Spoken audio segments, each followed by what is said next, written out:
stays on unless I've got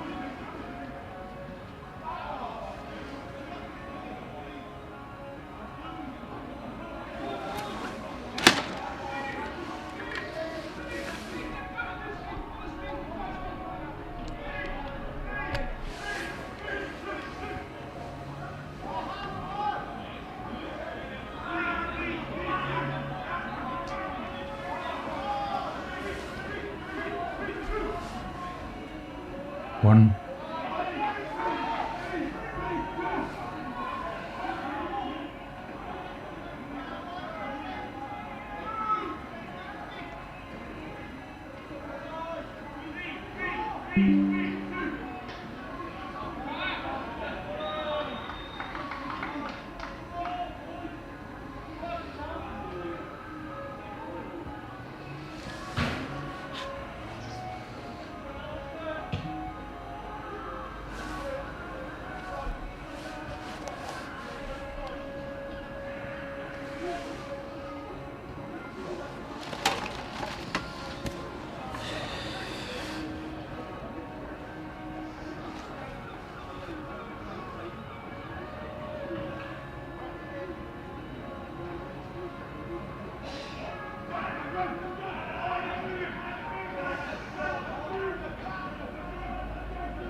A very good afternoon to you, and thank you for joining us. My name's Graham. I'm here, as you can see, up in Somerset for today's, well, exciting fixture between Bridgwater Albion and St Austell. Bottom of the table against the top, but as you probably know, that means absolutely nothing. You can see Bridgwater down there on the left getting warmed up, and St Austell at the moment just over there. And we'll talk in a few moments' time about the team selection. But this is set up to be, I think, one of the best games of the season. Certainly was last season, and more about that in a minute. So let's start off by just reminding you that earlier in the season when these two teams met, St Austell won the game 83-0. They're currently top of the league, and Bridgwater and Albion are currently sitting bottom of the league, which is unusual for them.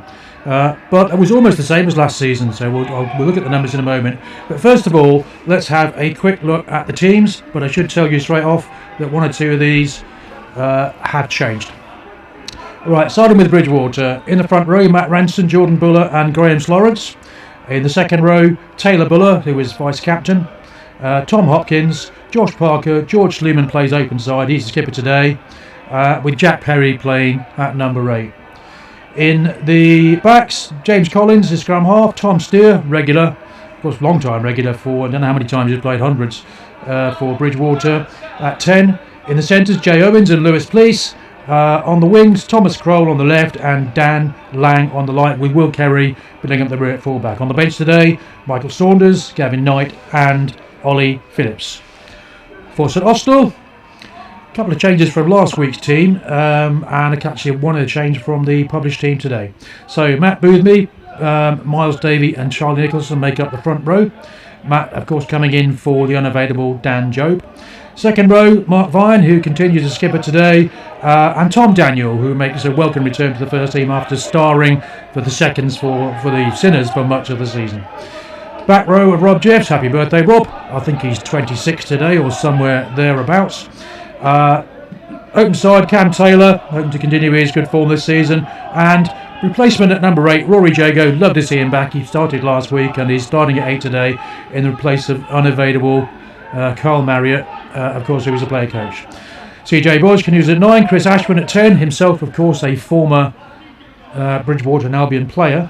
In the centres, Sam Parsons, and although it says Conor Woodsy, Conor's not very well today, so he's dropped out and he's been directly replaced by Ben Plummer. So inside centre Sam Parsons, outside Ben Plummer. On the wings, Dan Tyrrell, Cav Boyer, with Matt Shepherd bringing up the rear. Now that means on the replacements bench, Brandon Hack, Hector Bright, and in replace as Ben Plummer starting today, he's been replaced by Max Bullen. And as you can see, St Austell also out there getting warmed up.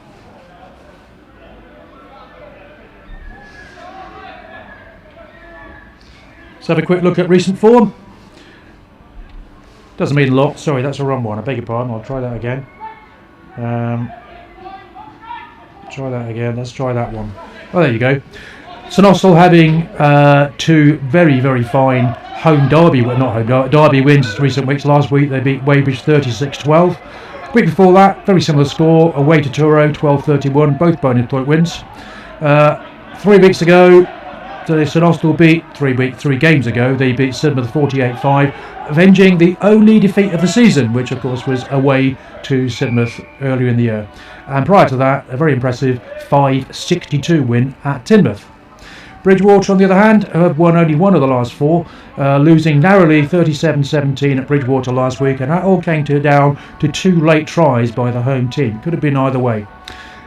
Before that, they lost away to Sherborne, who are 1 place above them in the league, and prior to that, local derby, of course, against North Petherton, which they lost by 19 points to 6. Once again, came down to 2 late tries to North Petherton. Always a humding on that one. And prior to that, Bridgwater beat Newton Abbott, who of course ran St Austell a good game a few weeks ago, 32-26. So on recent form, you sort of expect St Austell. I think St Austell have now won 11 games in a row, and most of those are bonus point wins. So where does that leave them?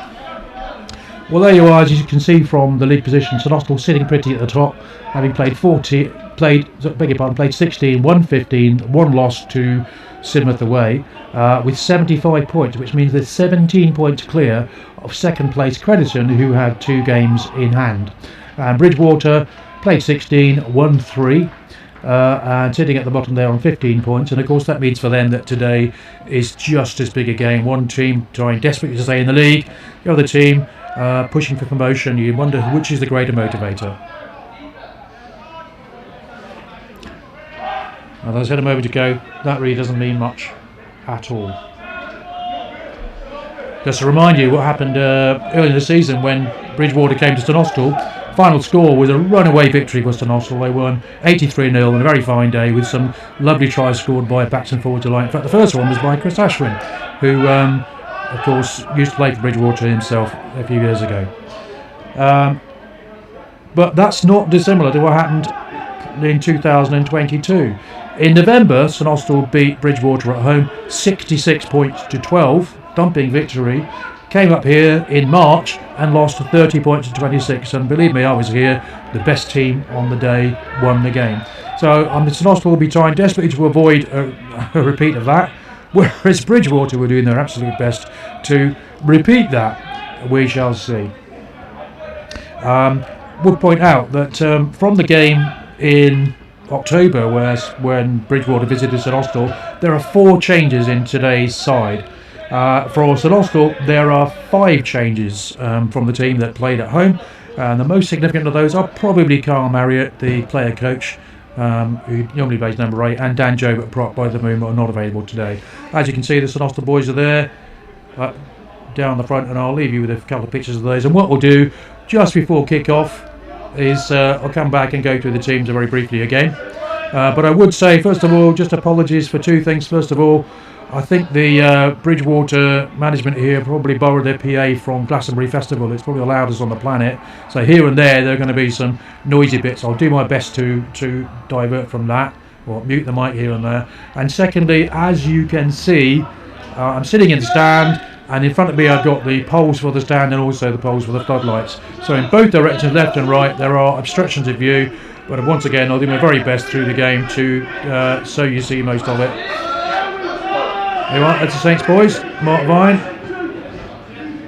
getting stuck in already. Right, I'll leave you some of the pictures of that, and we'll come back. Kick-off is due at 2:30, which is about 8 minutes time. We'll come back just before that to run through the teams once again.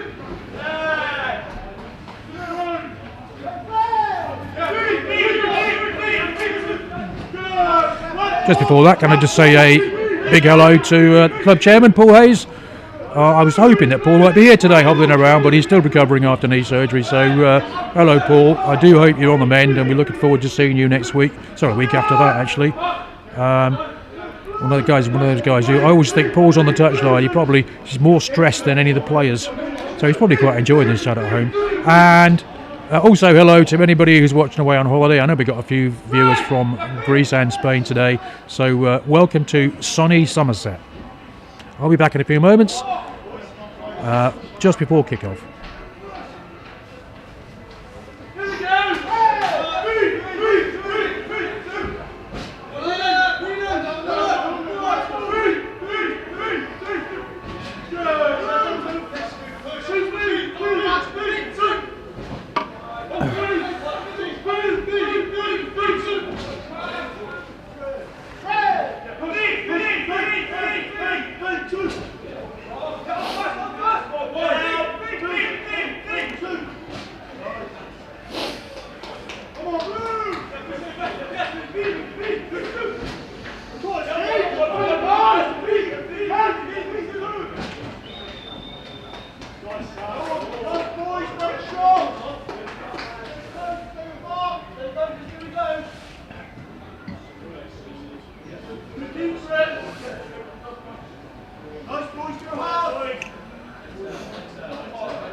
1, 2.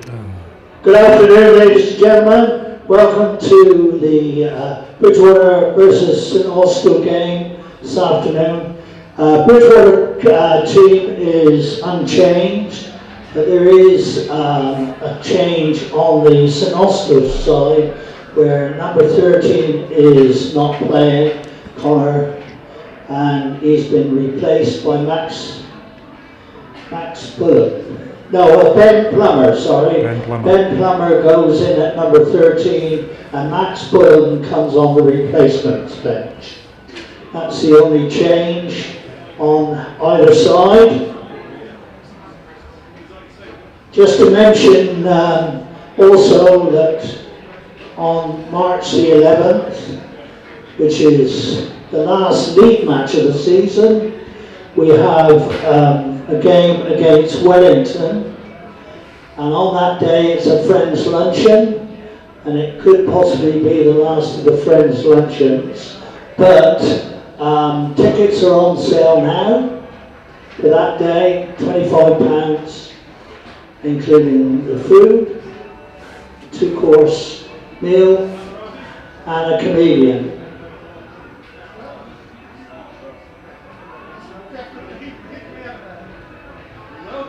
Now I'd like to mention at this stage that the outside half for St Austell used to play for Bridgwater.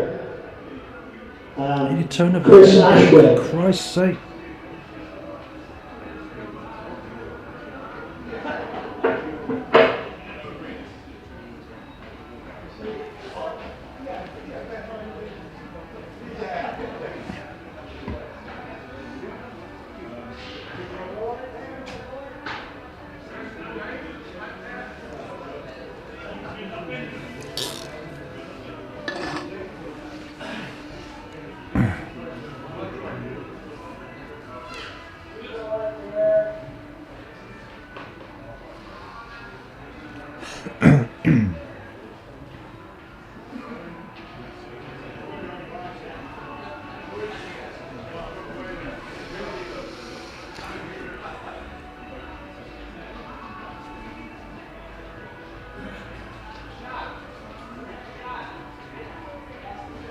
That's good. Great. How are we doing? That's Carl Rimmer, isn't it? He's played for Pirates. Oh, I don't know. Yeah, it is. Yeah, he played for Chiefs as well. Yeah. What's wrong with Kyle? Back trouble. Giving him jet. Oh right. He did the same last season, remember? Same game. So well, he was alright. No, that's football, isn't it? It's amazing, isn't it? Yeah, phenomenal. Probably the only club with better facilities than us, I think. Right, you have to excuse me, Titch, I've got to do the teams again. Right. Coming to join us next year. Right. As you can see, no one on the pitch yet, but they're due to come out in a minute's time. So let's go very briefly through the teams again. For Bridgwater and Albion, front row is Matt Ranson, Jordan Buller and Graham Lawrence. In the second row, Taylor Buller, who is vice captain, and Tom Hopkins. Back row. Referee today is Paul Connolly. I did warn you that the PA is very loud indeed. PA is very loud indeed. Apologies for that. I'll do my best to try and avoid it. Continuing at the back row for Bridgwater, Josh Parker, George Sluman, skipper, and Jack Perry. In the backs, James Collins. At 9, Tom Steer plays 10, Thomas Kroll on the left wing, Jay Owens, Lewis Cleese in the centres, and Dan Lang on the right wing, with Will Carey bringing up the rear at fullback. On the replacements bench, Michael Saunders, Gavin Knight, and Ollie Phillips. For St Austell, Matt Boothby, Miles Davey, and Charlie Nicholson are the front row. Right, I'll just show you that. Makes life easier, doesn't it? Beg your pardon. Beg your pardon. Let's do it again. I'll get there in the end, I promise you. There you are, Matt Boothby, Miles Davey and Charlie Nicholson, with Mark Vine and Tom Daniel in the second row. Back row, Rob Jeffs, birthday boy today. I think he's 22 actually. Cam Taylor plays 8 beside, with Rory Jago playing 8 today. CJ Boys continues at 9, Chris Ashwin at 10.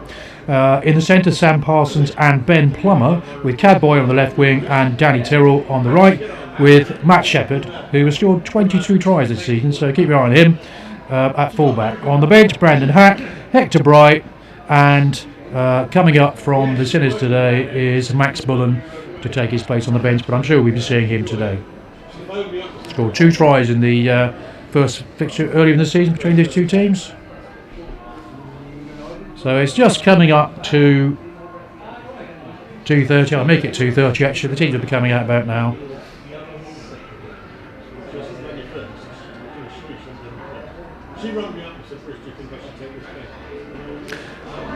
Dull, overcast day. Welcome to Bridgwater. Led by George Sluman, the captain. Players as per programme on the Bridgwater side.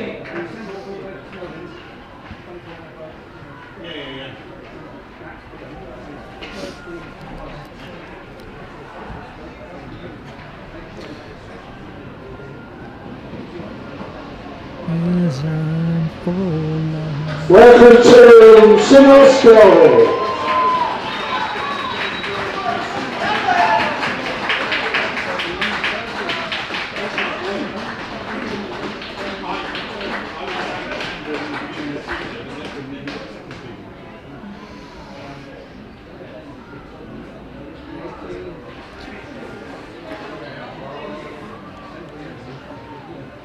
Church.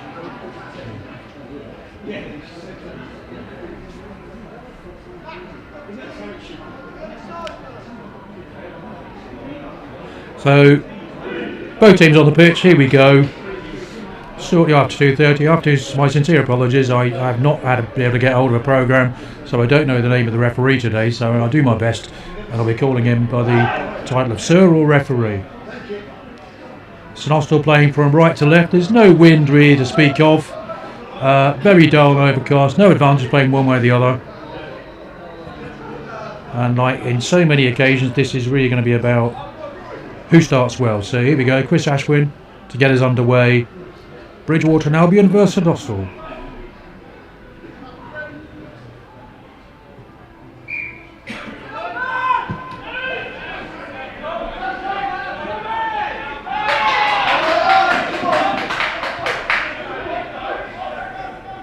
Tom Hopkins took the ball, but he was firmly met there, and weren't able to see that. But from the kick, Matt Shepherd knocked on, as you see the referee indicating there. So the first scrummage of the day, just inside St Austell half. He'll be disappointed, will Matthew?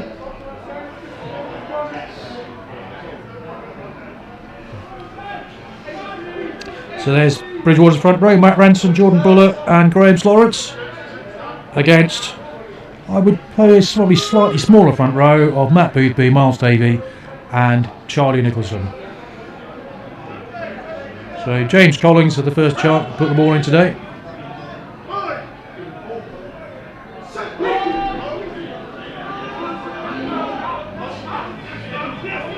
No advantage either way for that.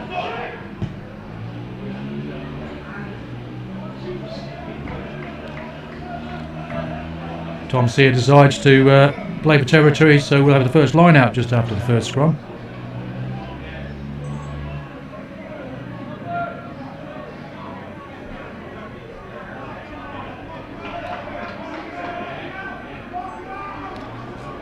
Miles Davey throws, Mark Vian takes. You're going to hear that several times today.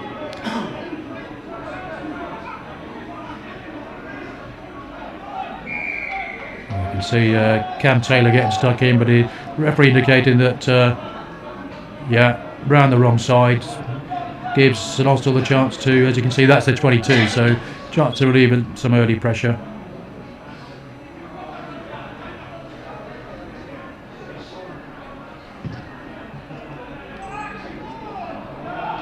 And Matt Shepherd didn't find touch there. Well, Tom Kroll puts it high. Chris Ashman takes it cleanly and decides a bit of rugby tennis going on. That's Tom Steer again.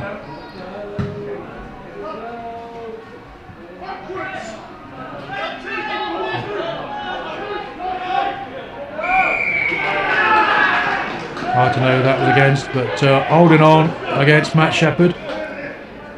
First 2 touches, Matt's knocked on and can need a penalty. Can only get better from here on, Matthew. Don't worry.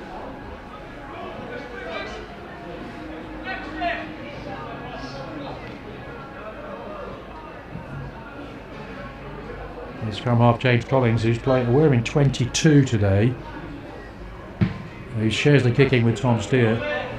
He's given that some welly.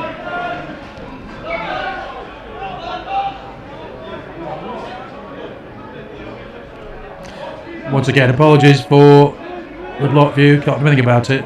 This is still the best place to watch the game from right up here. We'll try and avoid them. So Jordan Buller to throw. Taken by Hopkins.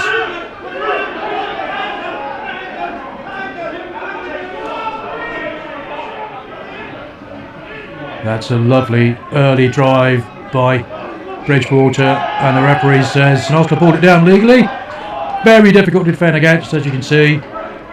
Charlie Nicholson walked, no, it's Matt Booby walks away, puts on his innocent face.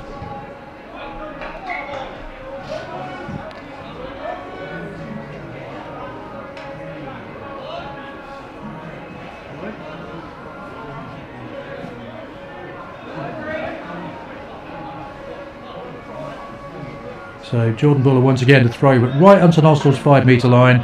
Really good opportunity taken by skipper George Sluman, and once again Bridgwater get the book moving, but it goes down. The referee says held in, so Austell will get the scrummage.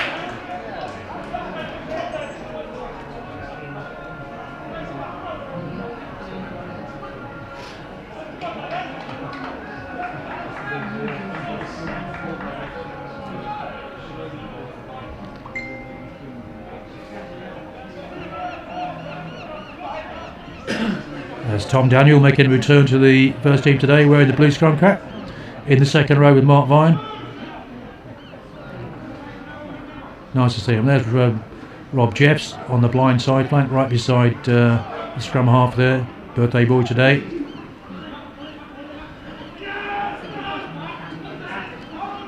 That's probably well played there by scrum half Collins. He caught, yeah, but he went over the top. Yeah, round the wrong side. That's James Collins again.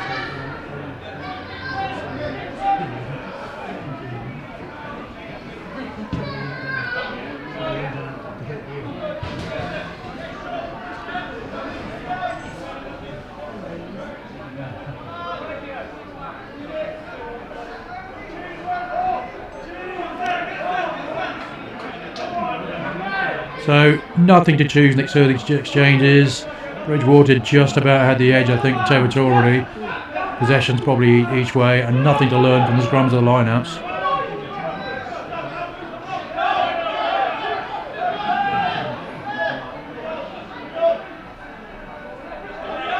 There's Miles Davey with the usual 3-man pod, close support. There's Ben Plummer looking to Matt Shepherd, who's to Chris Ashwin, beg your pardon, who ships the ball, but Matt Shepherd gets man and ball. He'll be lucky not to get away with this. The referee's indicating advantage. No. CJ boys probably just going to clear this.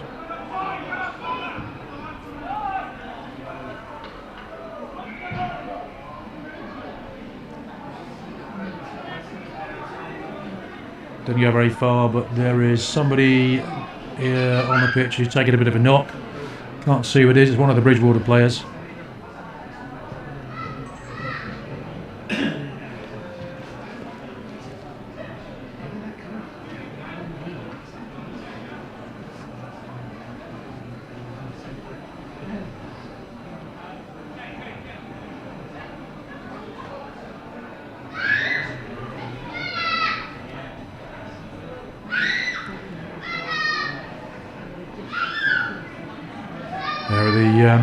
St Austell centres of Ben Plummer and Sam Parsons. Ben was originally selected on the bench today. You can see he's got a strapping on his right leg, but Conor Woodsey is not very well, so Ben has taken his place.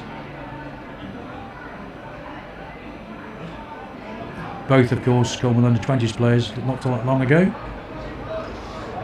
Good to see. I'm not sure who that is, but I'd like to see he's fit and on his feet, which means that St Austell will have the chance in the shape of, I think, line out, beg your pardon.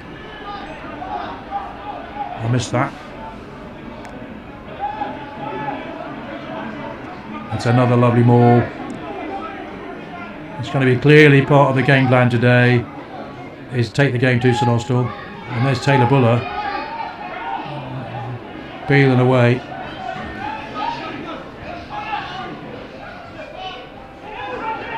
And Jay Owen steps inside, but robbed by Danny Tyrrell. Decides to look for the support of his forwards.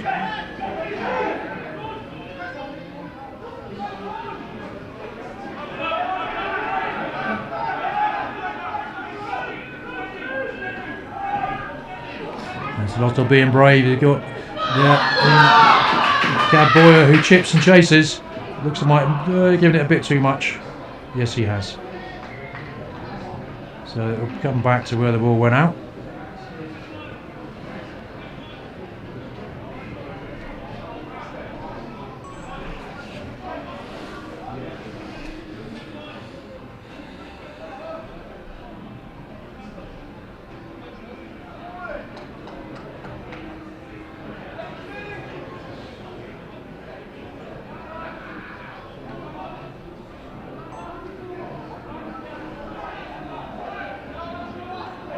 It's Jordan Buller to the throw, taken beautifully off the top there by skipper George Sluman. Jordan Buller's brother Taylor. Bit of a handful, was the same in the game last year. Probably the man of the match actually for me. There's Graham Lawrence, long time serving at prop. I was unlucky there. Put Taylor, but I couldn't hold on. So St Austell have a chance to counter.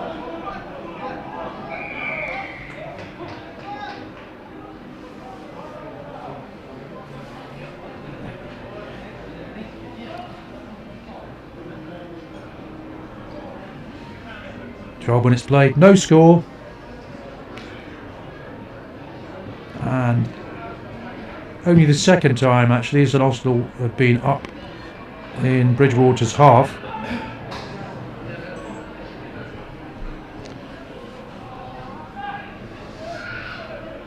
And St Austell will have a line out just inside Bridgwater's 22. Miles David to throw.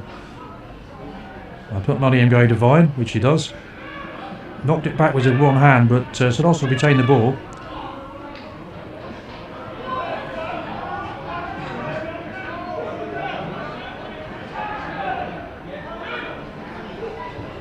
Come left, and Danny Tyrrell has an open space. Is he going to score? He doesn't need much, as Danny.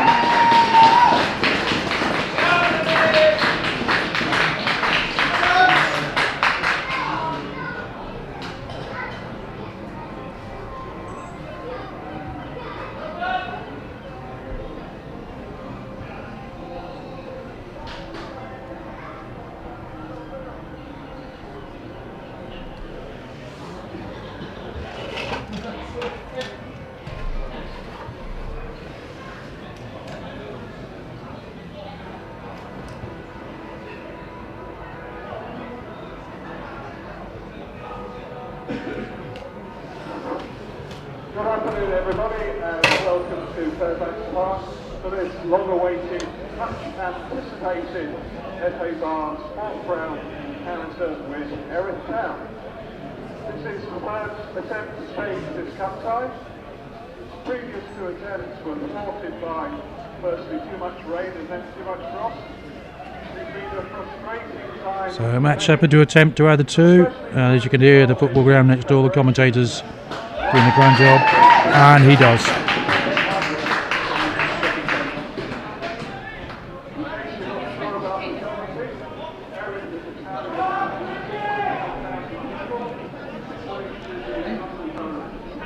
After 12 minutes, Danny Terrell, try conversion by Shepherd to bring the score. Bridgwater Albion 0, St Austell 7.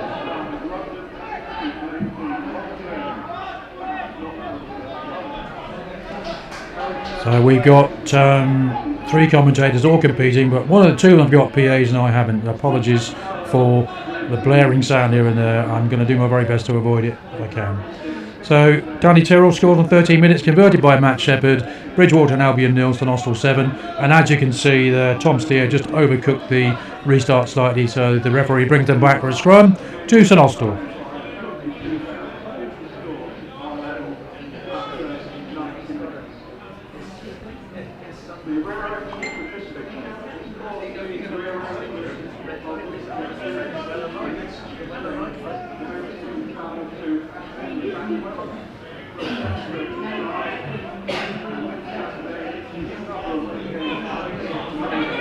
That's Chris Ashwin looking. Oh, sorry, Danny.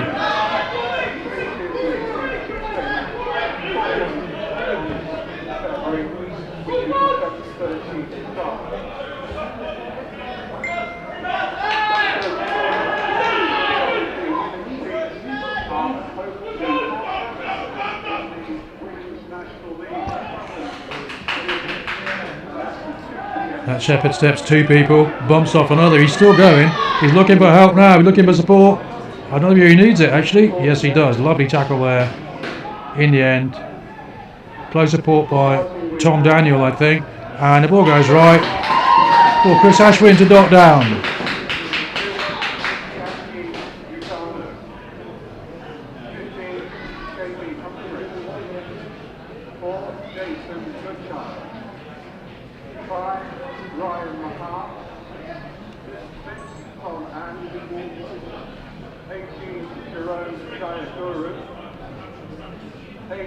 James Miles, 19 Ronnie McLean, 9 Desmond Calendar, and 3 is Malik Rosicki. Those are the first 11, and the subs are Ladik Melkonian, wearing 12, 13 Hugo Webb, wearing 10 Harry Taylor, 7 Charlie Clover, 16 Tola Abidoyes, 17 Joe Chalker, and 20 Kamani Ayani. So Matt Shepherd attempts to add the 2. Chris Ashwin's try. Long way out on the right. Watch for the flags. No, he couldn't quite make it.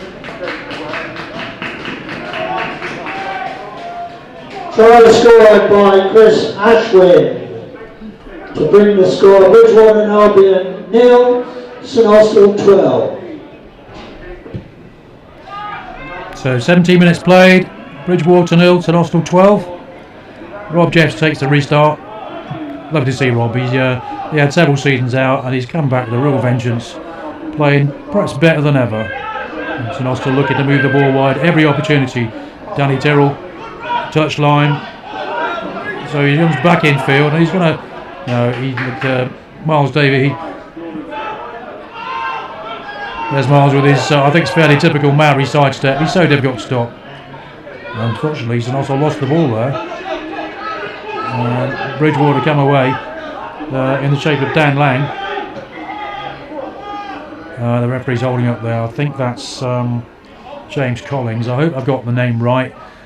According to the programme, he's playing scrum half and he's wearing 9, but he's wearing 22 today.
James Collins appears to be okay. Goodness for that. And the referee is going to restart the scrummage, with James in fact due to put in from a turnover there. I think it was a knock on by Austell.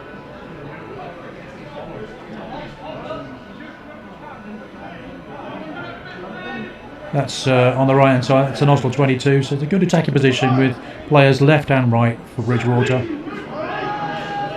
Need to score now to get back into this game, having conceded 2 early tries. Not a good pass from Tom Steer, but Tom Kroll picks up. This guy's got good feet, as you can see from that. Lovely run.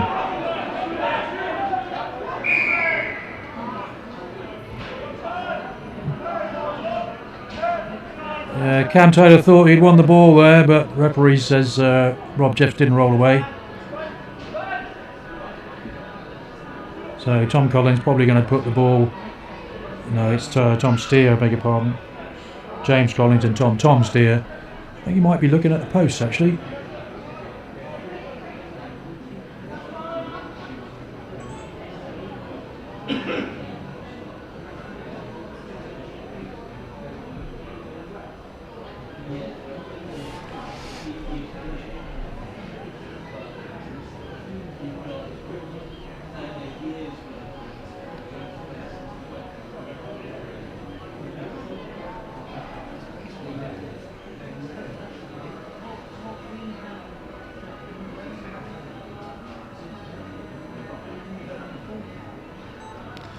This is Tom Steer. That's a good 40 metres out, maybe 45. First attempt him at goal. Keen to get Bridgwater on the scoreboard. That's a lovely kick. Well, right through the centre. And indeed they do. After 22 minutes, a penalty by Tom Steer, bringing the score Bridgwater Albion 3, Austell 12.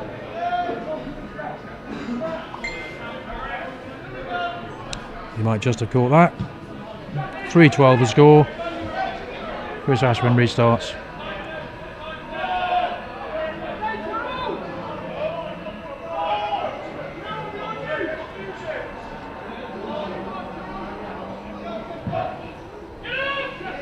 That's looking in the direction of Rob Jeffs, who's right in the middle of the field, but he knocks it on.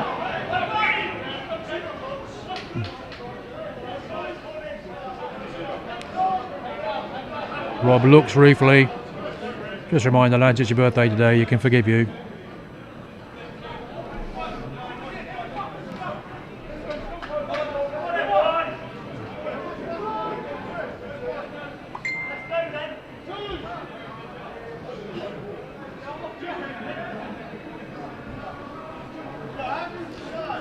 Here's Ori Jago at the back of St Austell scrum, wearing the red scrum cap. I'll see him back. Big part of St Austell's future. That's a good scrummage. Probably the first time that St Austell really got Bridgwater going backwards. And James Collins throws the ball, but not very well. That's a lovely recovery there by Tom Steer, who makes probably 40 yards with that kick, rolls into touch.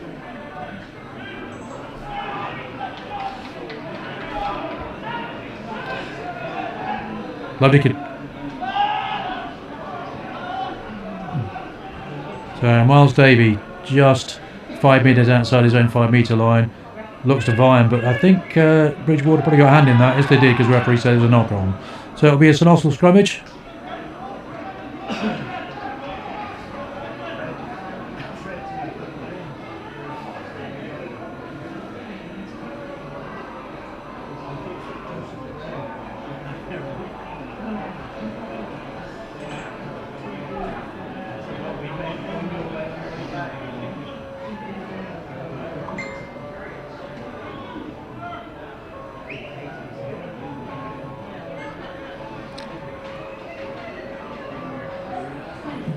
For the first time in the game, the last scrummage, Austell really got Bridgwater going backwards. It's obviously a keen area, but that makes no difference at all, because you see what happened there. I think Graham Lawrence will be pretty proud of that. got under his man, lifted. Nothing he could do about it. There's Jordan Buller geeing up his troops. How's that? He who laughs last.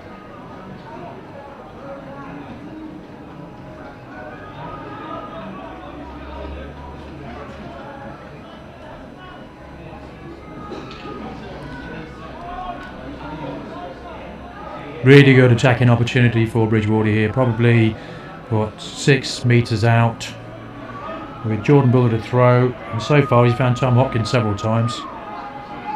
Or Mr. Sluman, I think maybe him again. Certainly is. Short ball this time. Rob Jeffs at the bottom of that. He's lucky to get away with it, I think. No, he didn't get away with it. Another penalty.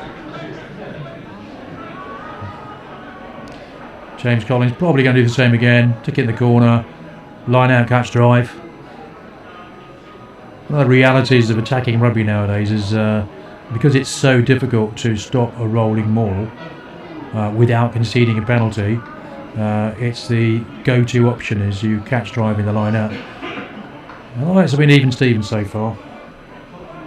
So once again, Brighton St Austell's line with the score Bridgwater 3, St Austell 12. Jordan Buller throws, taken cleanly. And Bridgwater get them all going forwards. And you can see right at the back, yep, that's a try. I think it's number 1, Matt Ranson.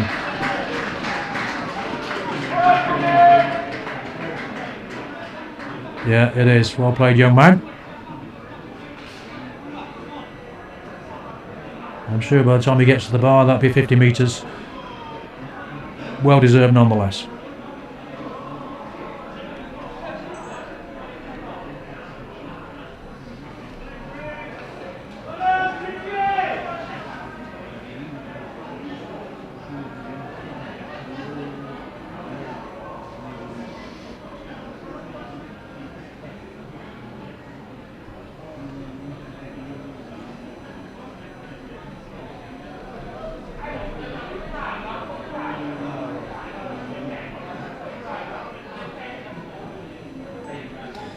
So Tom Steer has kicked a penalty already, with the opportunity to get Bridgwater within 2 points of St Austell. Current score is 8-12. Watch the flags. That's a really good attempt here. Fabulous kick by Mr. Steer. Superb.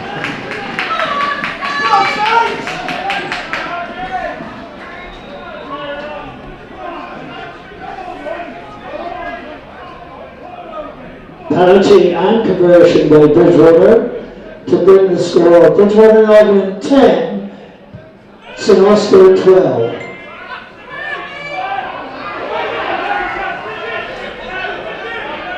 Bridgwater 10, St Austell 12. And Bridgwater on the attack again in the form of Jordan Buller, who has been probably the standout forward for Bridgwater so far in the first 25 minutes. It's Cav Boyer, but the ball bounces awkwardly.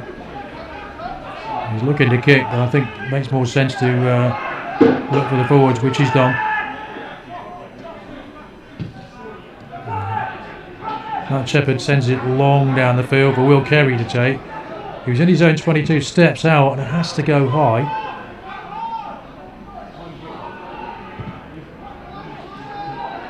Sort of part charge down there of and returned.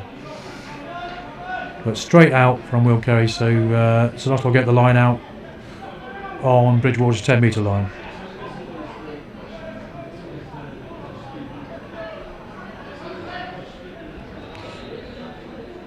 And Miles Davey, who's gone pretty much every time to that man there, Mark Vine, who's not had his own way, but it's cleaned up nicely by Roy Jago. Matt Booby stopped in his tracks. There's Ben Plummer, first chance to show his abilities.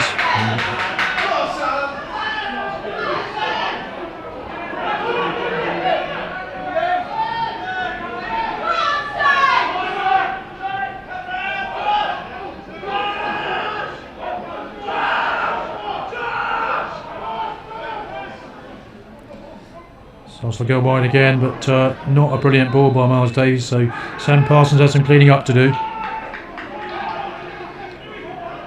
And they've got men on the blind side, but that was...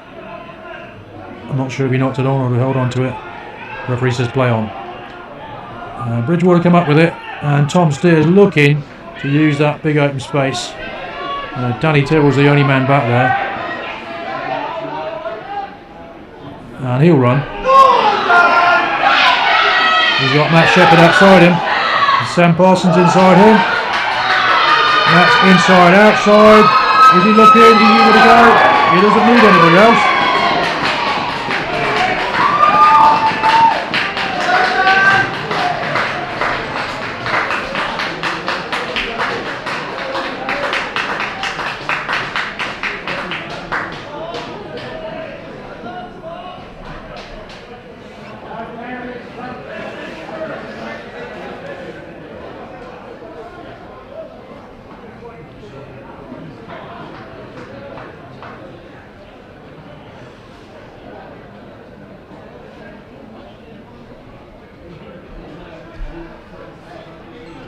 So with just over half an hour gone, Matt Shepherd scores St Austell's third try to move the score up to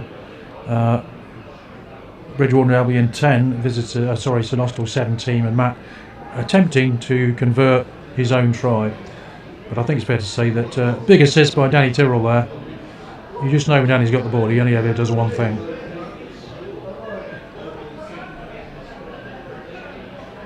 So Matt Shepherd to add the extra two.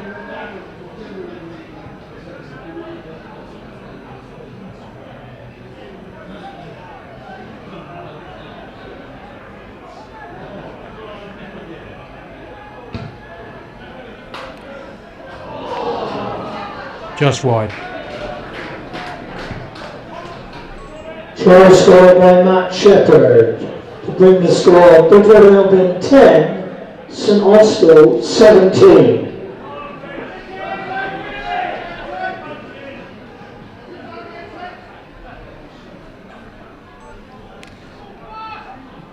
So about 32 minutes gone, St Austell has a 7-point advantage. Absolutely nothing in the context of the game.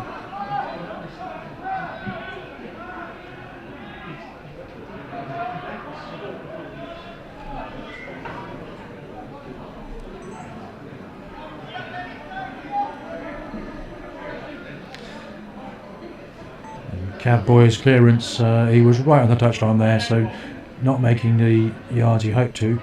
So Jordan Buller has the chance to throw in, and so far he's found George Sluman several times, but I'm not sure George is in there for this line out. They've been cut to 2.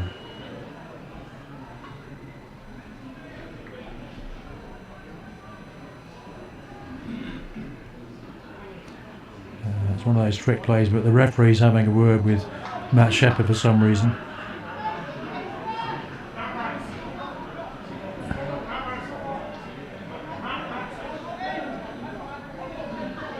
Yeah, Jordan Buller's throw. Finds number 4, his brother Taylor, but St Austell steal it, and Ben Plummer finds Matt Shepherd, who's well tackled there.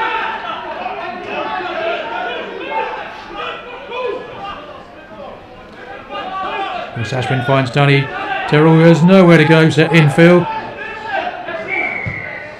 The referee's a high tackle.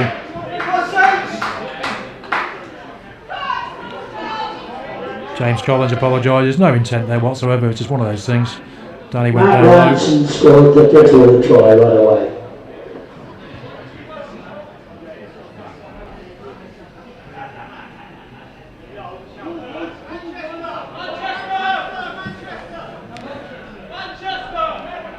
So Matt Shepherd from just inside the Bridgwater half will aim to get it as close to the corner as he can and try and give Bridgwater a bit of taste of their own medicine with a rolling ball from a line out.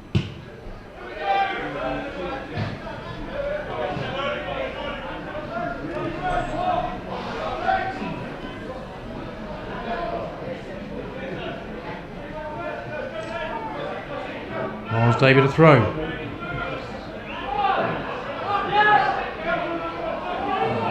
went right over the top there, and Jordan Buller picks it up.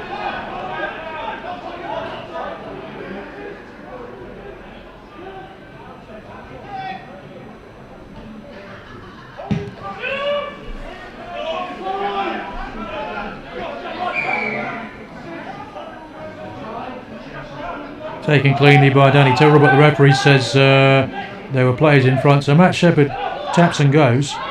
He's got support in the form of Sam Parsons, but he needs help. Does a sensible thing, goes to ground.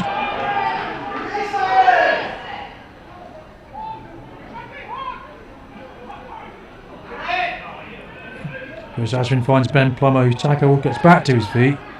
And St Austell, little chip ahead, hoping to find Matt Shepherd again. But James Collins has taken that, and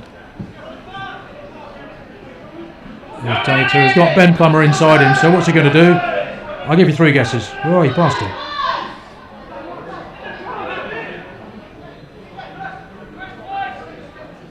Lovely hands by Chris Ashwin, as ever.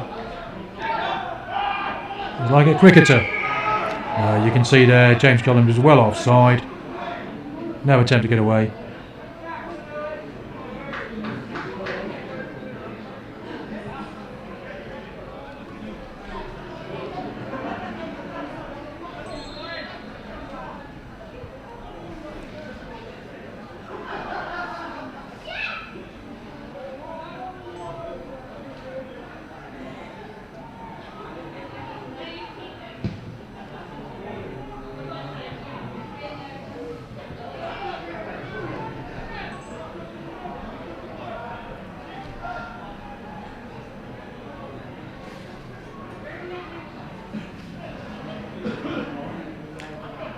So with half time approaching, score is Bridgwater Albion 10, St Austell 17.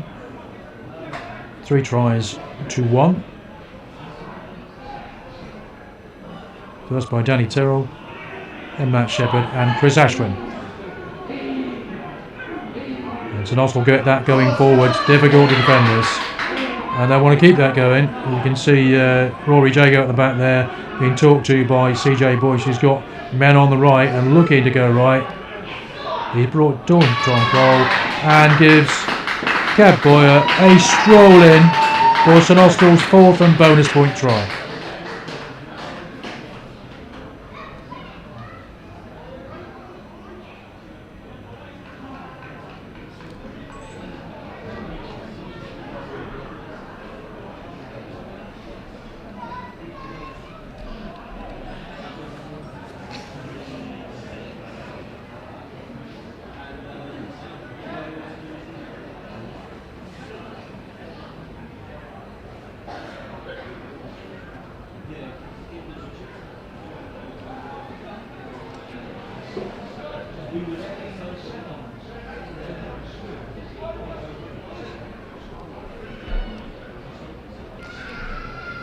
So Matt Shepherd from far wide out on the right has the chance to reach St Austell 14 points clear, 10:22 at the moment.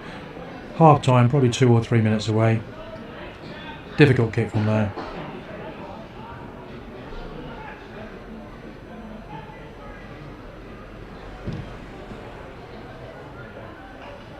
And he got it. After 37 minutes, Kev Boyer, try, conversion. Matt Shepherd's conversion. To bring the score, Bridgwater Albion 10, St Austell 24.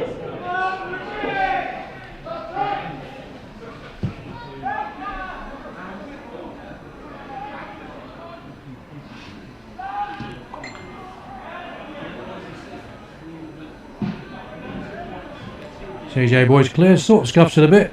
You can forgive him for that because I think his assist on the try by Kev Boyer a few minutes ago was top draw stuff, something that CJ does so well.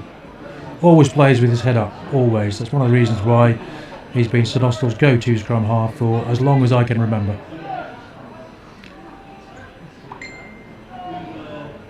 Jordan Buller to throw, and of course Bridgwater will be very keen to get themselves back on the scoreboard just before half time. Taken by his brother Taylor Buller at the back. Playing second row today, sometimes plays back row. And as you can see, Bridgwater get the ball going forward again. Bit of silly stuff going over there off the ball, but where it matters is right there, where Bridgwater are still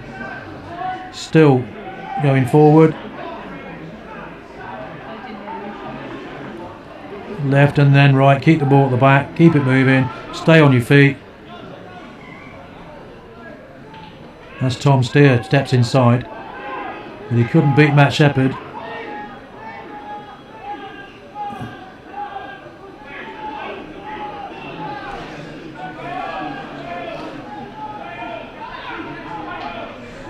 Just a metre away. Can I get over? I might even... no, it isn't a turnover. Yes, it is a knock on. Although the referee was playing advantage because before the knock on, somebody went over the top. So Bridgwater had the chance to narrow the gap before the break. And there...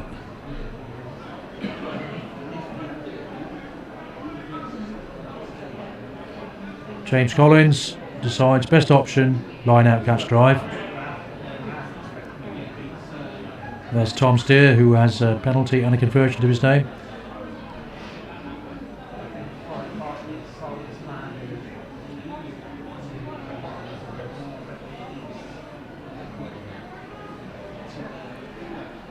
So Jordan Buller, will he go to his brother again? Wearing number 4 there, Jordan. Yes, he does. And once again, oh, that's a good opportunity.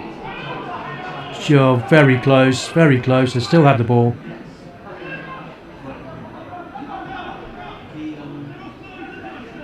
That was Jack Perry who got within a metre.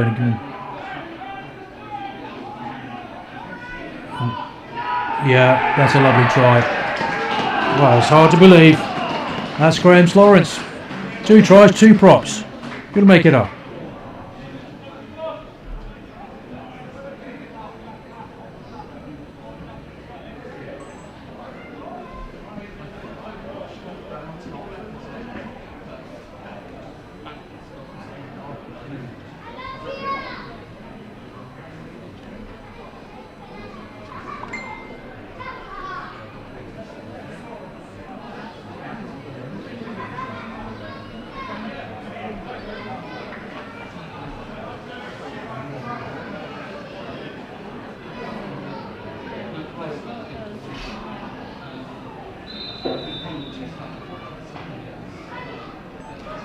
Tom Steer to close the gap to just 1 converted try.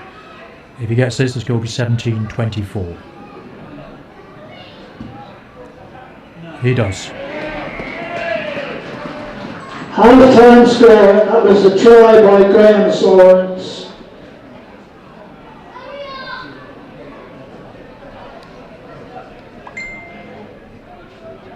And conversion to bring the score, Bridgwater Albion 17, St Austell 24.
Score at half-time is Bridgwater Albion 17 and Austell 24. Two lovely tries by Matt Ranson and Graham Lawrence, the Bridgwater props. In reply, tries by Cab Boyer, Chris Ashwin, Matt Shepherd and Danny Tyrrell for St Austell.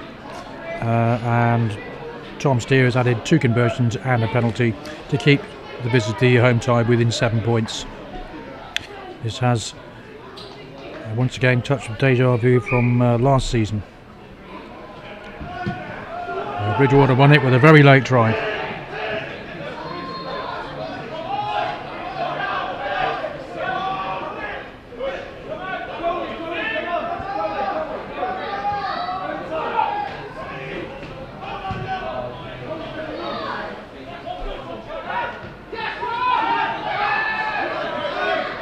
Catboy competed with Tom Kroll there, and I think Tom just to get up the edge of him.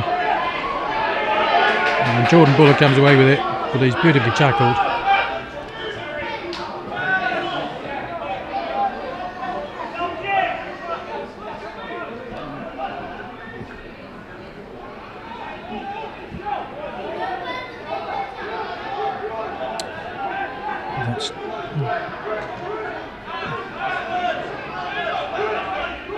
That's skipper George Sluman there, who's featured prominently in loose and the tight.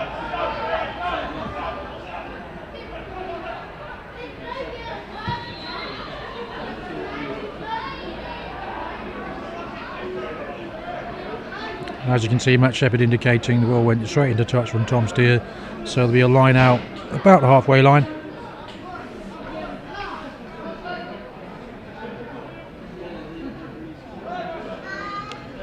Now St Austell will be really keen to regain some of their early momentum, because the last few minutes possession and territory dominated by Bridgwater, resulting in 2 really good tries.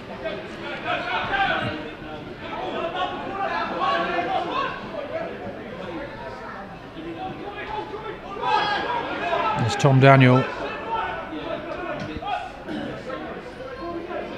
Charlie Nicholson has been one of St Austell's form players in recent weeks. Not just in the tight, he scores tries. Chris Ashwin having very little option but to put the ball down the touchline. Defence was up, very aggressive.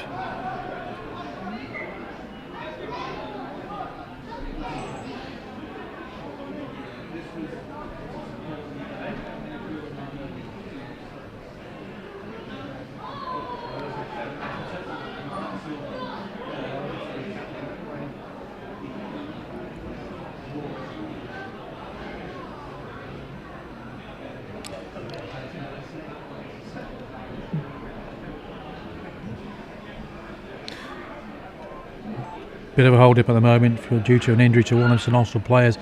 Really difficult to see who it is from here.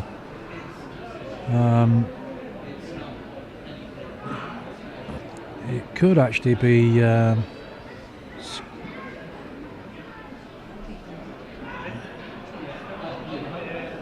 skipper Mark Votten, and they'll be very pleased to see that he's back on his feet.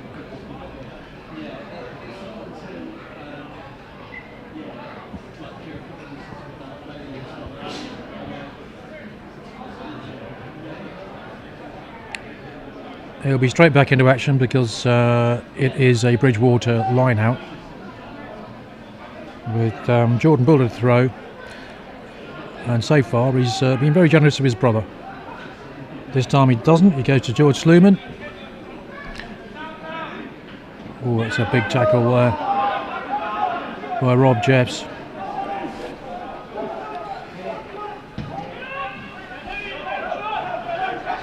Tom Steer gives it some leather, and Matt Shepherd looks to go up and under, but chips ahead, looking to recover it. And you can see there, referee indicating that somebody was in front of Matt Shepherd when he got to where the ball landed.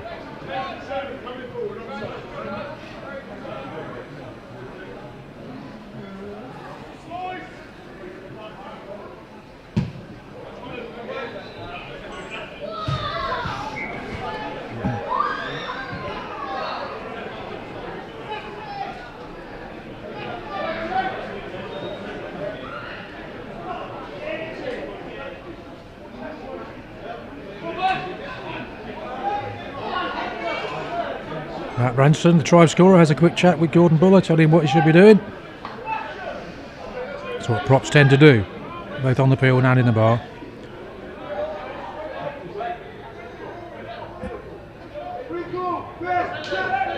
It looks to me like it's a George Sluman ball again. Mark Vine gets a hand in there, but not enough of it. There's Tom Kroll, who's impressed every time he's got the ball. But this time he held on.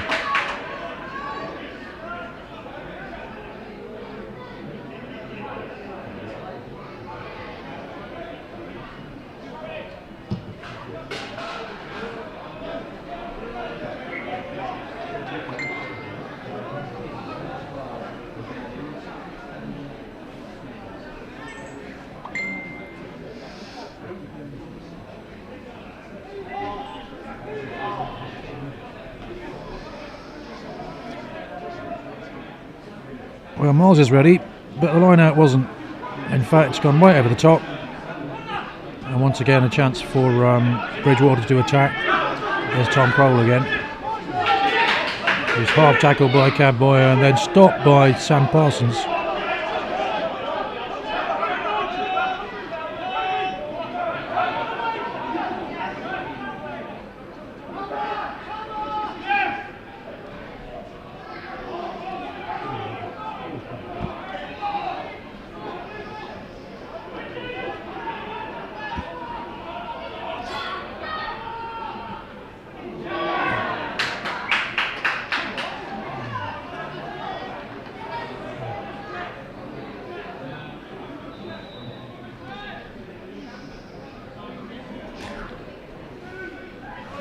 Clear knock on there.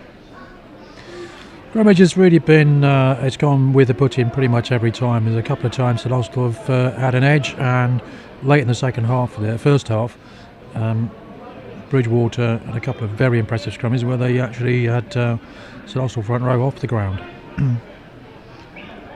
With the score at 17-24, it just means probably that whoever scores next is going to have an edge in this game. If Bridgwater manage to score and get scored level, there's everything to play for. If St Austell score, it gets harder and harder.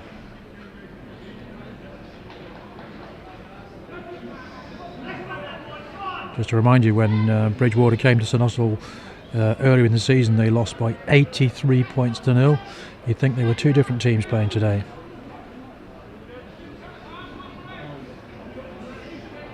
There's Rob Daniels on the far side, flanked by Brandon Hack on the right and Max Boone on the left, and I'm sure we see both of those two in action in a while. I also notice Rob Jeffs is off there, and that means Hector Bright is probably on the field. There's Danny Tyrrell. Kev Boyer has just opposition on the touchline. George Sluman making a nuisance of himself.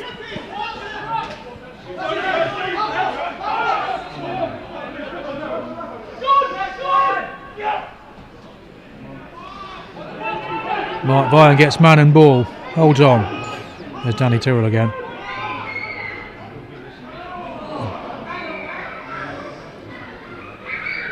That was Will Kerry, and the referee's indicating that was a deliberate knock on, so he's sending him for a 10-minute rest. Hard to argue with that. No point anyway. So Matt Shepherd has the chance to move the ball into the Bridgwater 22, but it hasn't been there for a while. In fact, really, in the 7, 8, 9 minutes in the second half, St Austell have had very little in the way of attacking opportunities.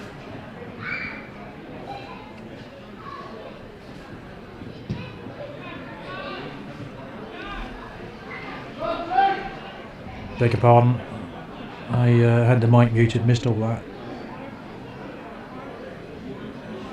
So the score still 17-24. Matt Shepherd edges the ball to Bridgwater 22 for a chance for, this case, Rory Jago takes it.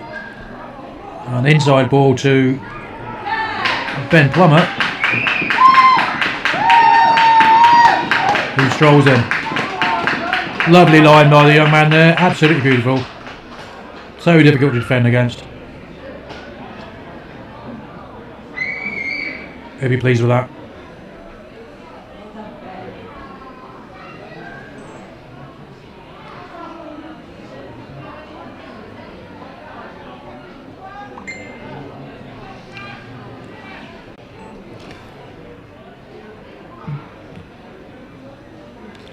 So Matt Shepherd to attempt to add the 2 to move St Austell on 31, currently is 17.29, which means that there'll be 2 full converted tries clear.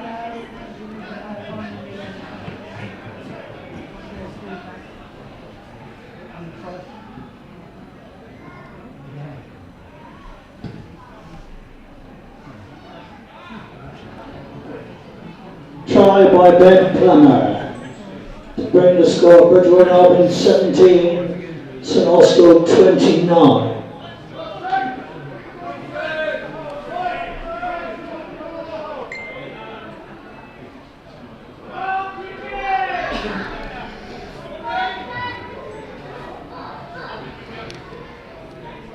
So James Collins to restart. He goes long.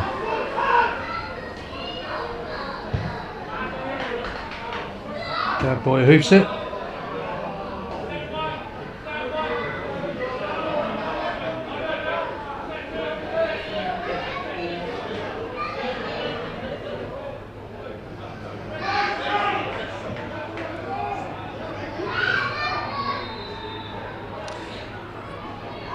Change to Austell in the second half, of course, is Rob Jeffs has gone off, and Hector Bright, you can see there wearing the scrum cap is on. Jordan Buller to throw.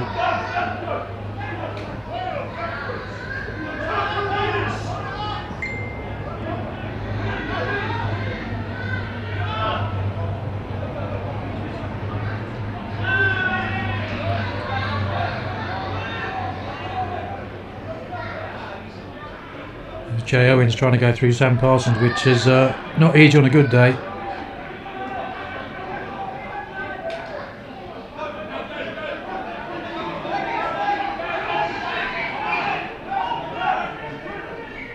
I think the referee's indicated he wants to wait and see. That could be Matt Shepherd who's receiving treatment. I think it is actually. No, it isn't. It's Sam Parsons who, with that big stop in midfield, is probably feeling the effect of it.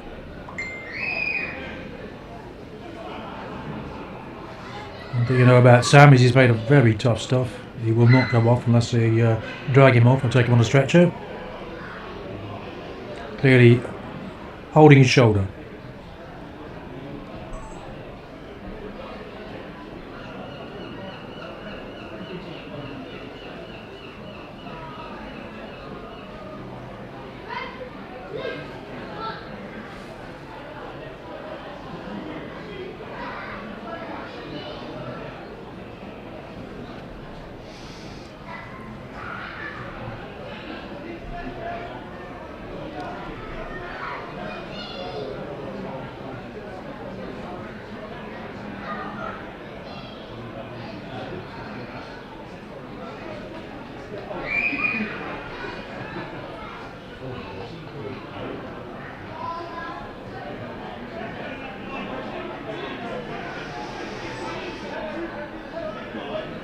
So with about 15 minutes gone in the second half, James Collins put in.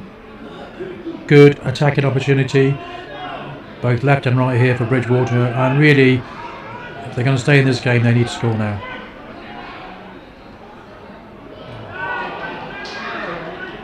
Always happens when you push too hard, just a careless pass, which means that St Austell have a line out.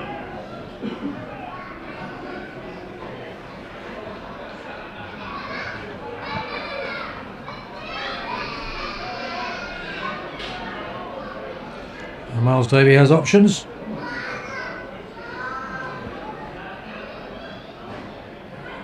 He goes to his favourite, Chris Ashman against Howell, and finds Cam Taylor on his shoulder, which is where he should be, of course. There's Max Bullen, who's just joined the fray. Cam Boyer. Oh, unlucky there. Matt Shepherd was absolutely flying. Thought he might take it, he didn't, but he's stopped the ball now.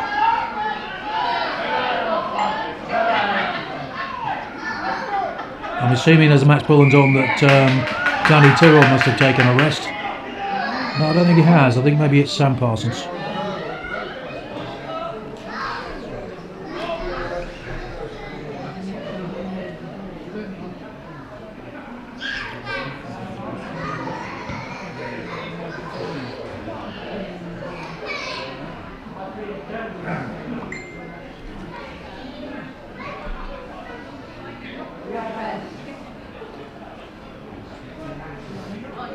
So St Austell with a serious opportunity to extend their lead here. 5 minutes out, attacking line out, probably go to Vian and then look to get them all going forward. Vian at the front. And they get a rumble on, but there's good defence by Bridgwater there. Got in behind it, stopped them moving. And CJ Boyce, I think, is probably looking to move the ball. Yeah, he certainly is. Matt Shepherd takes it close and gets in for his second try.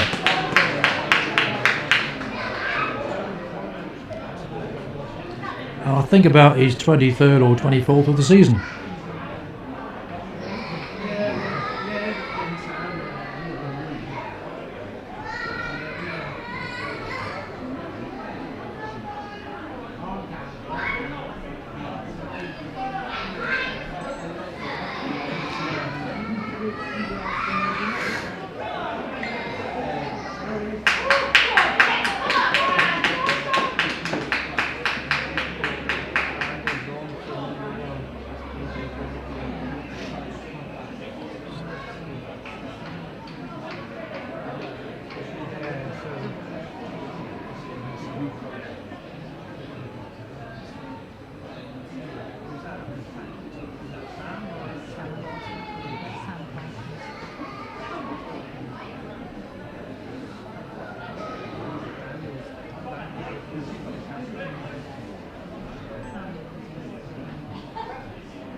Try and conversion by Matt Shepherd.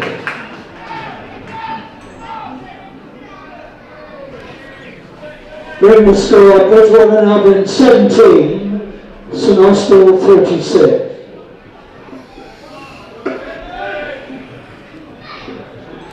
So Matt Shepherd with St Austell's second try of the second half after Ben Plummer scored the first. Moves the score on to 17-36. There's Hector Bright.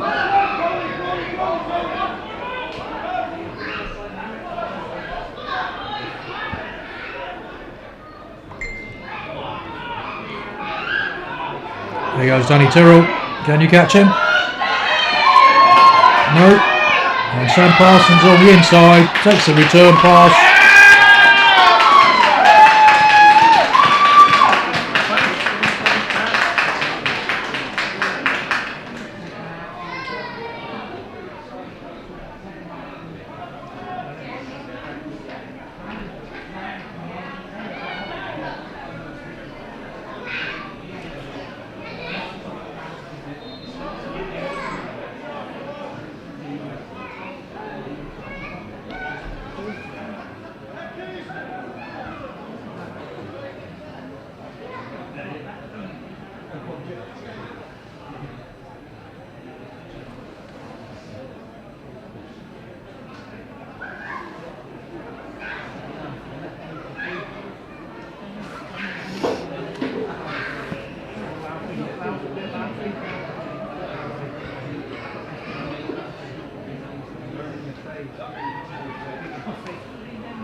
Try by Sam Parsons and conversion by Matt Shepherd. bring the score Bridgwater Albion 17, St Austell 43.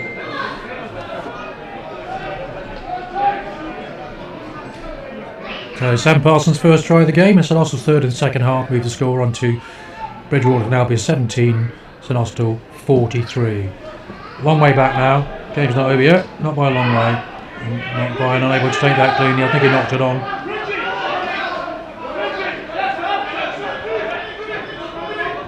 That's 17. I think it's Gavin Knight who has replaced somebody in the forwards. Bridgwater still run the ball every single opportunity they have. Tom Steer doing well there.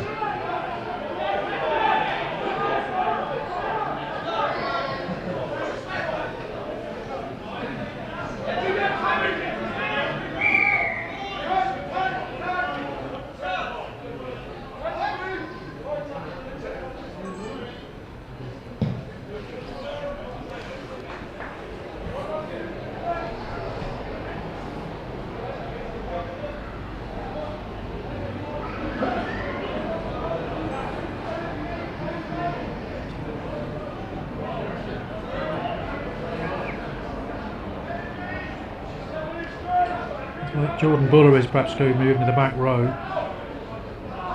and that's a lovely take, and right on the line, Bridgwater.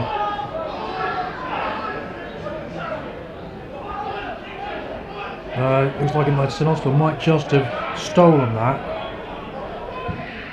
And CJ Boyce does the sensible thing, but he doesn't find touch. Instead he finds Tom Kroll, who has Kev Boyer right in his face, and Ben Plummer does the cleaning up. You can see the referee says you can't get it away, it's a ruck.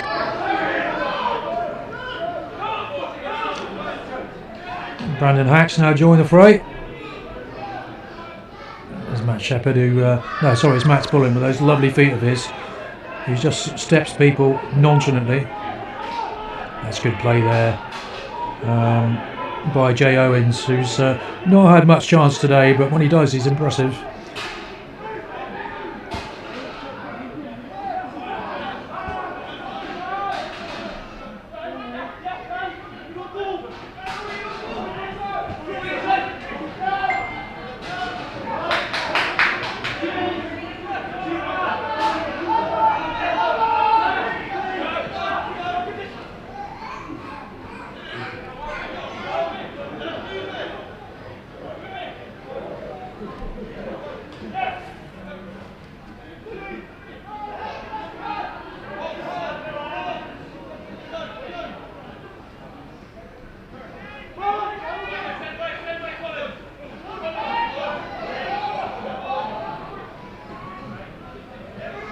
That's Jordan Buller, who's been all over the park today.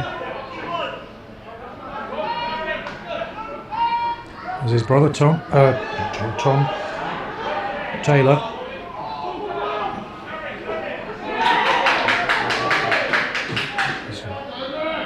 That's lovely defence there from Tom Daniel.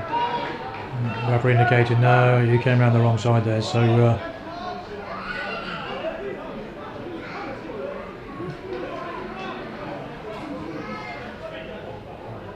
there'll be a slight hold up in play here, I'm guessing, because there are a couple of Bridgwater players looking to have attention.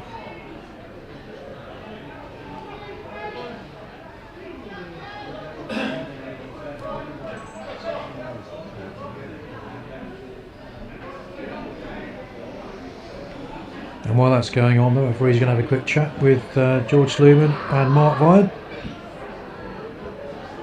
Probably on the lines of too many penalties, lads. Have a word with them.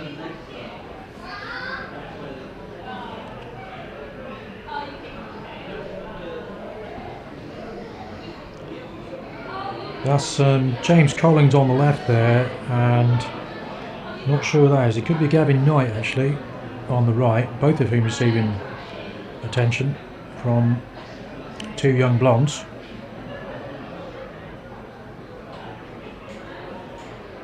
That's non-blondes. They look to be both okay. It's good news.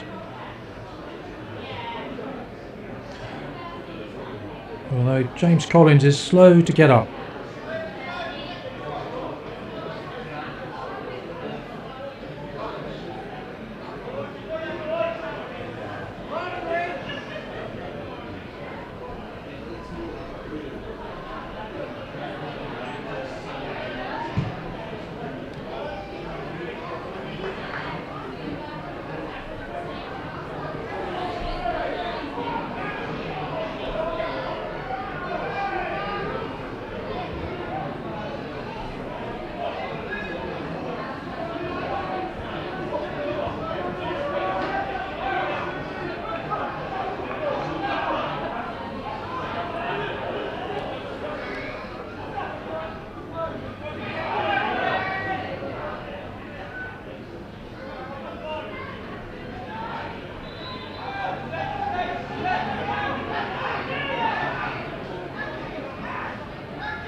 Referee reaches to his pocket. I'm not sure who he's looking at. Could actually be Matt Shepherd. Matt says, "Who, me?" He says, "Off you go, sunshine." I'm guessing it's for not releasing, especially as referee has just 2 minutes ago, spoke to both skippers about unnecessary penalties. I think Matt's taken one for the team there.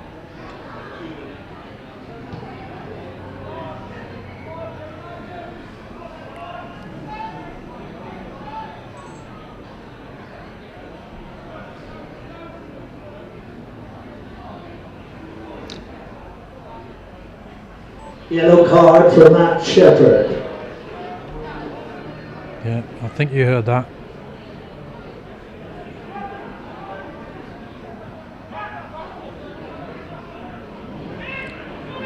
That's the other Buller boy, pair of them. And Bridgwater have a rumble on here. They're close to the line. They really have a good opportunity. It's also one player down. They've looked so impressive close to the line. Their rolling moors worked beautifully today. And you can see the referee says that's offside.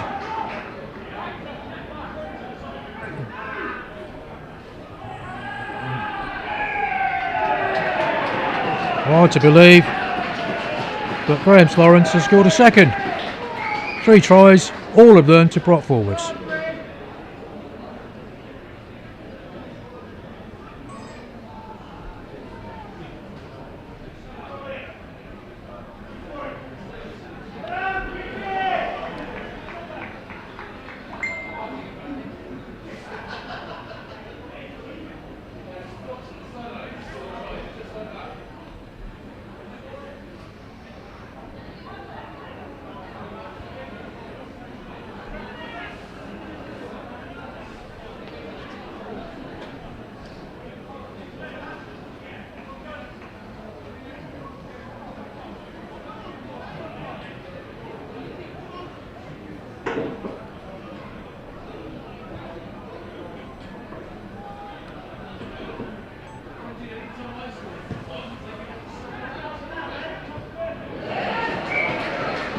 I think it's James Collins scored that try and conversion.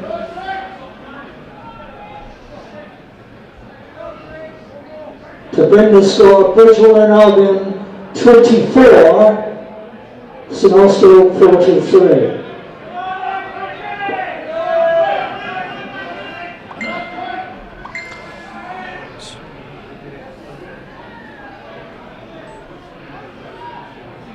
So as the light draws in, score is Bridgwater Albion 24, St Austell 43.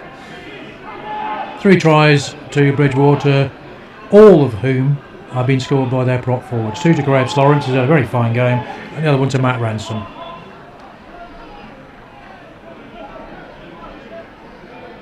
There's Will Kelly. Kerry, I beg your pardon, unlucky, so he couldn't hold on to that.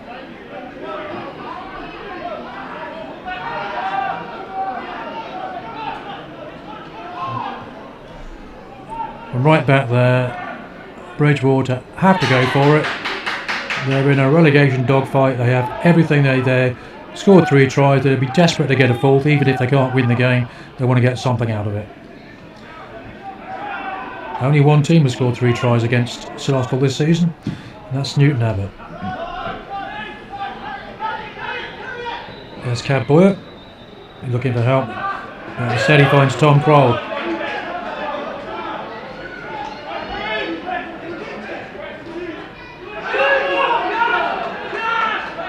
Really well cleaned up by CJ Boyce there. Yeah, you can see the referee says you came round the side, quite clear. Cam Taylor did his best, but Bridgwater player was clearly in offside position.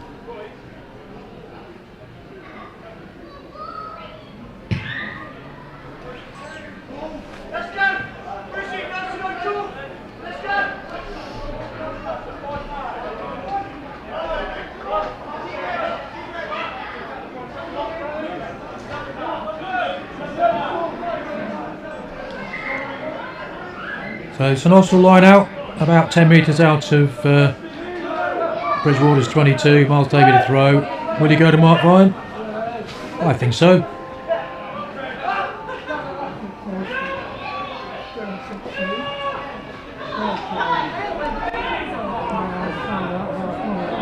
That's Ben no, it's Matt Shepherd who's on for his 3rd. I beg your pardon, that's Hector Bright who gets close. St Austell looking to score the 4th second half try, and that might be Max Bullen who gets there.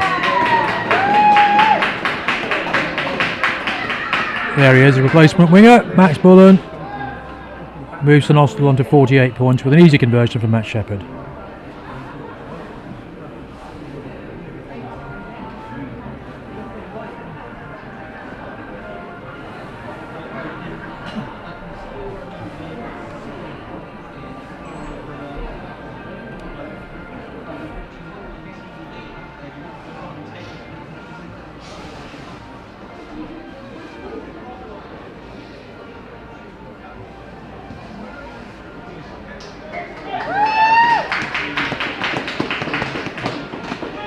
Max Bullen conversion by the ex-Bridgwater player, Chris Ashton.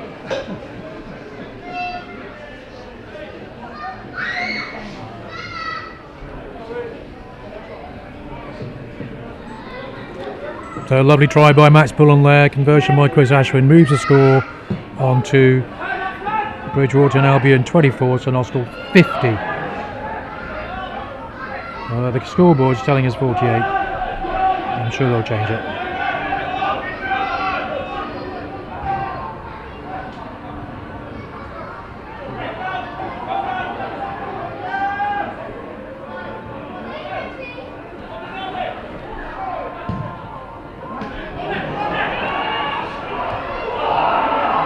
There's Tom Kroll, who's shown he's got great feet, he's looked dangerous every time he had the ball. Bridgwater still attack, no matter where they are. They play the same game as St Austell, and they have an overlap.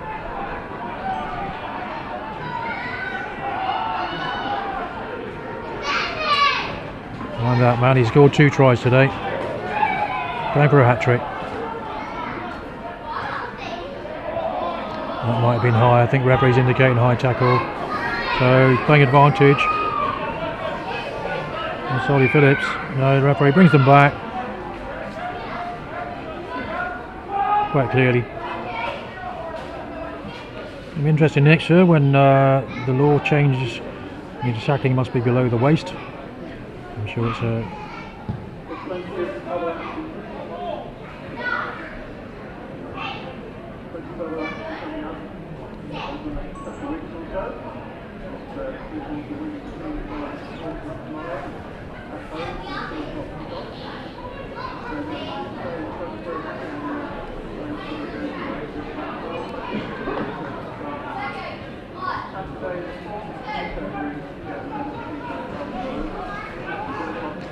George Luman taking it cleanly in the middle, and once again Bridgwater get the more going forward. Ball at the back there. Oh, I don't believe it. He can't score again, surely. Yes, he can. Is that Matt Ranson? It is. Seems like only props can score tries for Bridgwater today. 2 to Matt Ranson, 2 to Graham Lawrence. Well played, that man.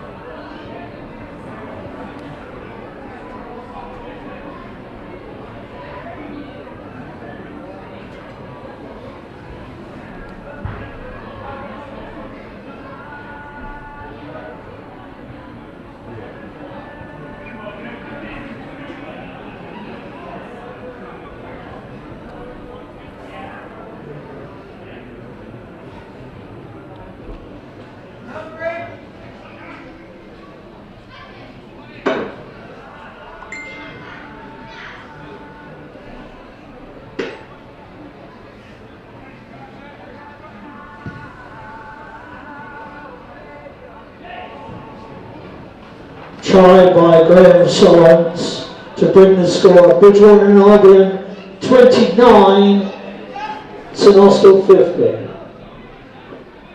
By the way, that's the Bridgwater 4th try for a point.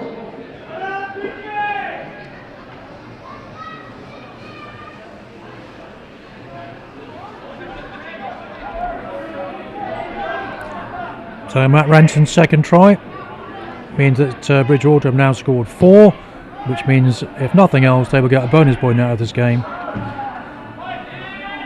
even if victory is beyond them.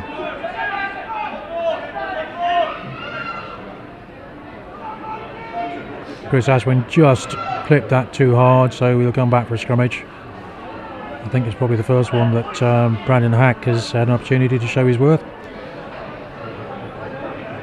Really, you could say that Matt Ranson and Graham Lawrence have probably been the most impressive players in Bridgwater, for Bridgwater, perhaps both teams today. 2 tries apiece of prop forwards. How good is that? I think they'll be dining out on it for a while, and rightly so.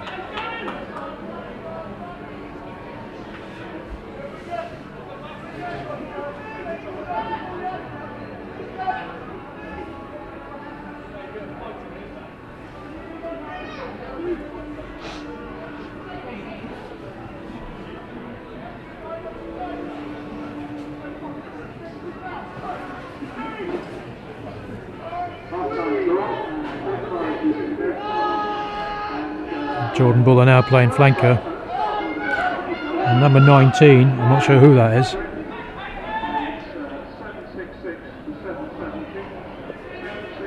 There's Will Kerry.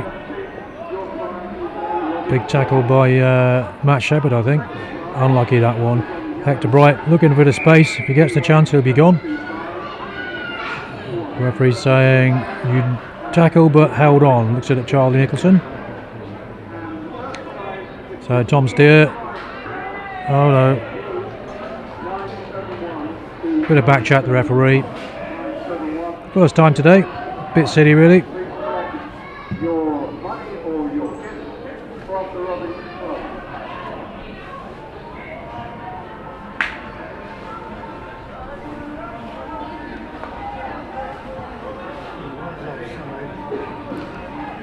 Those people who put money into the golden goal, of course, have one yet, but So we know how effective Bridgwater's rolling maul has been, with 2 tries each to their prop forwards, and they are there again.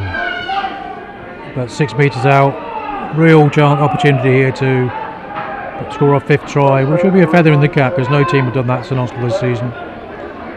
Collins goes wide. Steer. Back to Steer. Chips ahead. That's Tom Kroll with right on.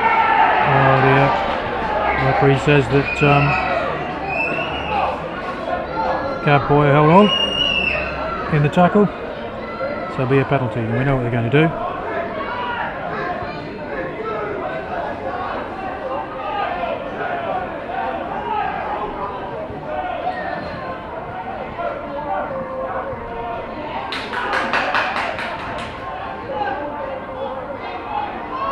Relentless pressure from the Bridgwater forwards.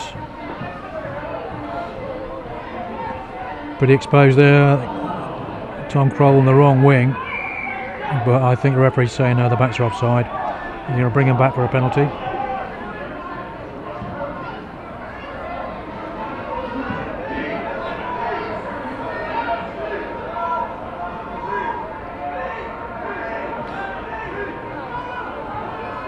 George Sluman indicating to Tom Steer, put it in the corner please.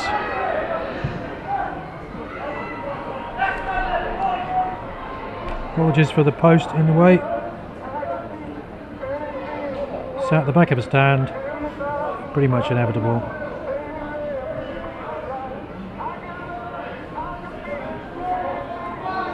So last chance saloon, I think, fair to say, as we get towards the end of the game, and Bridgwater have another opportunity to get that rolling ball over the line. Could it be 5 tries all to the prop forwards? Wouldn't that be good? Still going, still going, still going. All there in numbers, and as you can see, the referee indicates another try. I don't believe it. You're almost joking.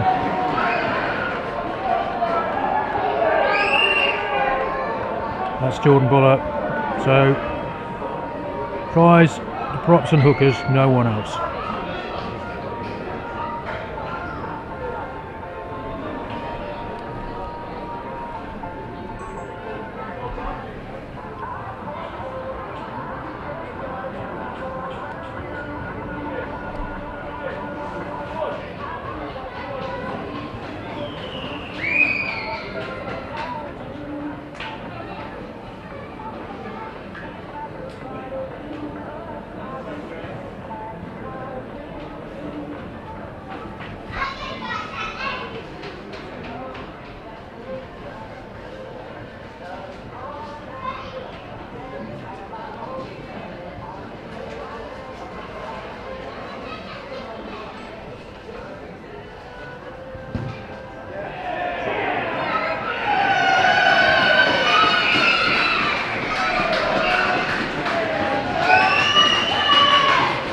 Try and conversion by Bridget.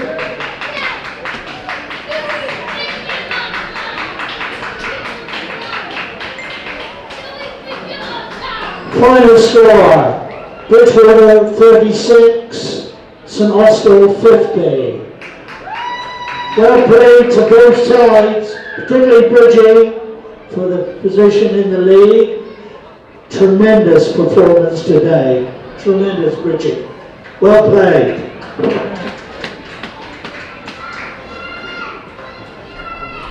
So there you have it. Final score, Bridgwater and Albion 36, St Austell 50. St Austell go away with 5 points, bonus point, and Bridgwater get a bonus point for scoring 5 tries themselves. All of them were down to the front row forwards.